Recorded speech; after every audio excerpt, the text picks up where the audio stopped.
தமிழக மீனவர் நலனும் கச்சத்தீவு மீட்போம்.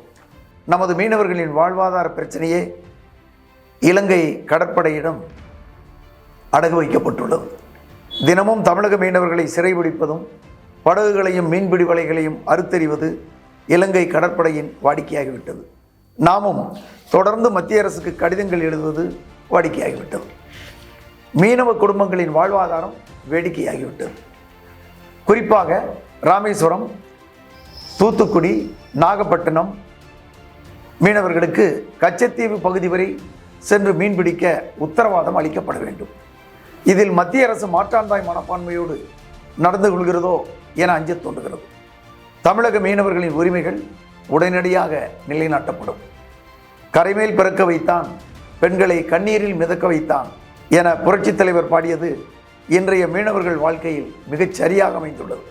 படகில் மீன்பிடிக்க செல்லும் மீனவர்கள் இலங்கை கடற்படையிடமிருந்து தப்பி உயிரோடு கரை சேர்வார்களா என்ற துயர இயக்கத்தில் பெண்களின் கண்களில் தினமும் கண்ணீர்.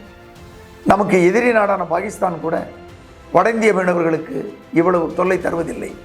அப்பாவி தமிழர்களை கொன்று குவித்த இலங்கையை இந்திய நாடு நட்பு நாடுகிறது. தமிழர்கள் என்றாலே இலங்கைக்கு பகை. மீனவர்களின் சுதந்திரம், வாழ்வாதாரம் பாதுகாக்கப்படும். மத்திய அரசை வற்புறுத்தி உடனடியாக தீர்வு காணப்படும். தமிழ்நாடு இந்தியாவில் தானே இருக்கிறது. இந்திய அரசு தீர்வு கண்டுதான் ஆக வேண்டும். பாராளுமன்ற ஒப்புதல் பெறாமல் இந்திய அரசு கச்சத்தீவை இலங்கைக்கு தாரை வார்த்தது. இங்குள்ள சில தமிழ் தலைவர்களின் ஒத்துழைப்போடு 1974 யார் இருந்தார்கள் என்பது உங்களுக்கே தெரியும். எனவே தமிழக மீனவர்கள் நலன் கருதியும் இந்திய பெருங்கடலில் சீன படைத்தளம் அமைத்து வரும் இந்த வேளையில் ஒட்டுமொத்த இந்தியாவின் நலன் கருதியும் நம்மிடமிருந்து தாரை வார்த்த கச்சத்தீவை மீட்டு தமிழகத்துடன் இணைக்க பாடுபடும்.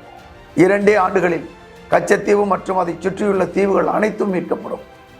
கச்சத்தீவை மீட்பது தமிழக நலனுக்காக மட்டுமல்ல, இந்திய இறையாண்மை காக்கப்பட கச்சத்தீவு மீட்கப்பட்டே ஆக வேண்டும். இல்லை என்றால் இந்திய இறையாண்மைக்கே ஒரு நாள் கேடு விளையும் என்பதில் அச்சமில்லை, ஐயமில்லை. கச்சத்தீவு தமிழகத்தின் மிக பெரும் சுற்றுலா மையமாகவும் உலக வணிக மையமாகவும் மாற்றப்படும். கச்சத்தீவுக்கும் ராமேஸ்வரத்திற்கும் படகு போக்குவரத்து, குரூசர் கப்பல் போக்குவரத்து போன்றவை இன்று கிடப்பில் கிடக்கும் பூம்புகார் கப்பல் கழகத்தின் மூலம் நிறைவேற்றப்படும். சுற்றுலாத்துறைக்கு மீனவர்கள் மூலமாக புத்துயிர் அளிக்கப்படும். 10 ஆண்டு காலமாக இலங்கை கடற்படையினரால் அல்லல்பட்ட ராமேஸ்வரம், கன்னியாகுமரி, தூத்துக்குடி, புதுக்கோட்டை, நாகப்பட்டினம், கடலூர் மாவட்டங்களைச் சேர்ந்த மீனவ குடும்பங்களை கணக்கிட்டு அவர்களின் வாழ்வாதார நஷ்டத்தை போக்க பொருளாதார ரீதியில் நடவடிக்கை மேற்கொள்ளப்படும். எனவே கச்சத்தீவு நிச்சயமாக மீட்கப்படும் என்பதை 100% அனைத்து இந்திய எம்ஜிஆர் மக்கள் முன்னேற்ற கழகத்தின் சார்பாக அறுதியிட்டு இறுதியாக கூறுகிறோம். நன்றி.